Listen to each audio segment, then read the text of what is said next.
hardwiring some additional emergency services along the water line, water coast, and as well, what recommendations they would give to us in cooperation with those who've done a lot of research locally of defining a beige zone, selecting information to give to people about electromagnetic sensitivities, and then sending that out to the residents and the customers.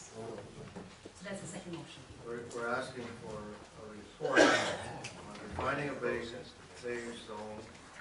We'll come back to council. We're asking for a costing of what it takes to put hardwired phones all along the harbor area. And are you talking like a telephone? This is what I'm, like, is it approved, the telephone? Well, I guess we're asking for a report on that. That'll come back to us, and then we'll decide whether we have enough information, concise information to send to all the residents of that area to say whether they support this or not. This probably needs to go to budget because it's going to take some time and all this. So is it seconded? There's one more component maybe to that. Should we ask within that report to find out what would be the cost of hardwiring computers as well, so that we don't actually work with wireless within these council chambers? But with people that, I mean, we could all Let's have leave that as a wireless. separate. Are you seconding that? Yes, I'm sorry.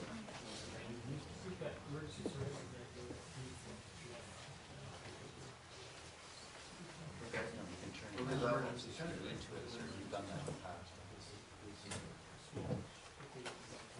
Okay.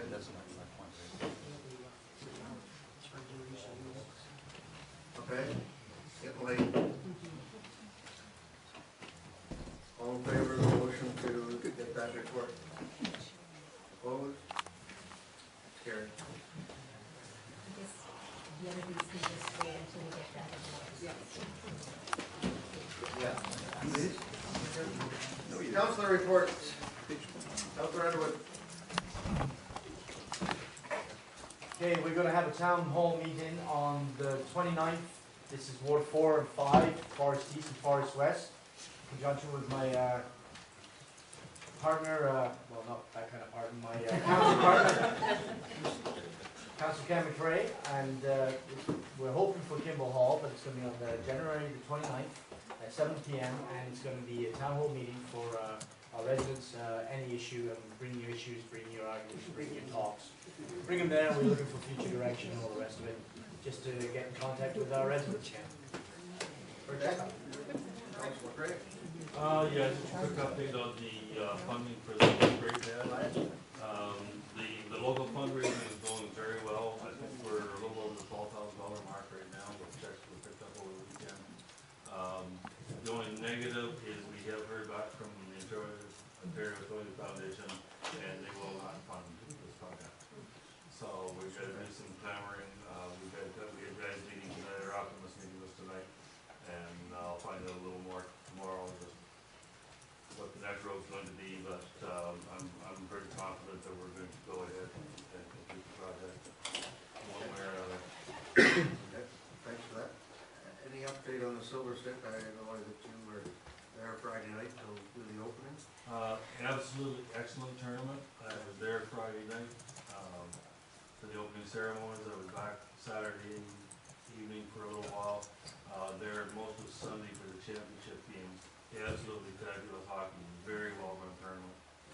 The organizing committee, I just can't recommend them highly enough. Great for the community. Thank you. Councilor Cook. Just going back a couple weeks to January 1, I guess I attended the levy in Grand Bend. It was a great event. Didn't see anybody else there. There for a few minutes. Deputy Mayor. Mayor. I was I'm tired too. just going to make a quick comment to Ken. I'm just wondering whether it might be worthwhile to approach Libro too. I've noticed that they've been investing in a lot of these community projects. Giving back to the community. Libro is being approached. Several other organizations and businesses are being approached. Good. Yeah. Fantastic. Thanks. Good. Otherwise, it's fine. No. Councilor Russell. I've said enough tonight, thank you. But for just for good humor, Okay. just for good humor, I'd just like to give you a little historical perspective, Mr. Mayor.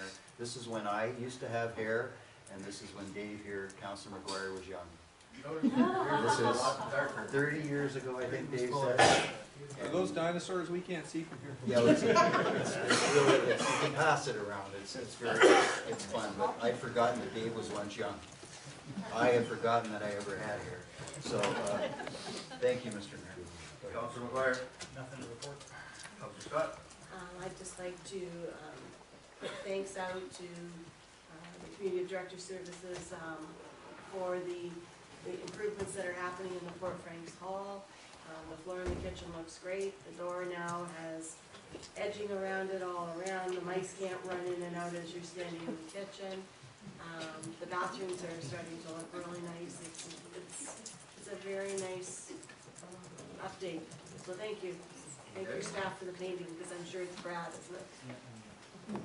Thanks. Okay, Councilor Lonsdale. I'll try to put a positive spin on this.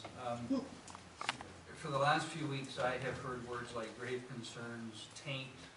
I had an email sent to me by a source, apparently a former member of council, has been sending out emails describing the behavior of our pack of 5 on council. I sat here at the December 14th meeting, and Mayor Ivey asked if we were reviewing our code of council. It's apparent that confidential information had been disclosed to the public on December the 17th. Mayor Ivey asked who the member of council is who contacted Mr. Robinson for an interview, and we've heard from the gentleman tonight from Forest that this is not going to end. And so I guess my concern is when I look at the reality of living in 2013, that perception is reality. And I think about Councillor McCrae's presentation to us at the application stage when he said this council has to have the public's confidence in it restored. I'm going to throw out an idea tonight, and I've been thinking long and hard about this. The press doesn't seem to let up on this suggestion that there have been improper leaks or improper processes. Under the Municipal Act, we are empowered to retain an integrity commissioner to investigate complaints. Under our code of conduct, I feel it unfortunate that members of the public don't have confidence to engage the code of conduct, so I will make a complaint tonight to the code of conduct to determine once and for all the integrity of this council, whether there has been leaks, and if there has, we will deal with it. We need to restore the public's confidence, and so I'm going to put that on the floor now, that we retain an integrity commissioner as per the Municipal Act to start an investigation and find out if these allegations have any ground. Seconder for that. Councilor McGuire. Questions? What's the, I don't understand the process. I know that they hire somebody. Is that a We can hire someone. Through you to Janet, we have met a gentleman who has conducted, it's my understanding, has conducted investigations of this nature. He is the legal counsel for Huron County. We met him during the CAO process, and I have great confidence that Mr. Stewart of Donnelly and Murphy would do a credible job. If we want to talk about money, I don't think you can put a price on integrity or democracy, and it has been challenged. As I said, it's unfortunate that the public won't use due process, but I will make the complaint myself tonight. Okay. Any questions on it? All in favor of that? We recorded both for integrity. You all voted. Okay. Let the record show. Stand up. Let the record show is unanimous. Okay. Guess that's really was an emergent issue. Not emergency condition. Okay. I guess the councilor reports. Opportunity for the public to seek clarification on items in the agenda. I guess the mayor hasn't did his council reports either. I don't have anything to report other than, I don't know, I guess the sound system is one issue that we need to deal with. If it's working, or I'm sure the technician's been here, he may have some suggestions that'll continue on. I want to thank everybody for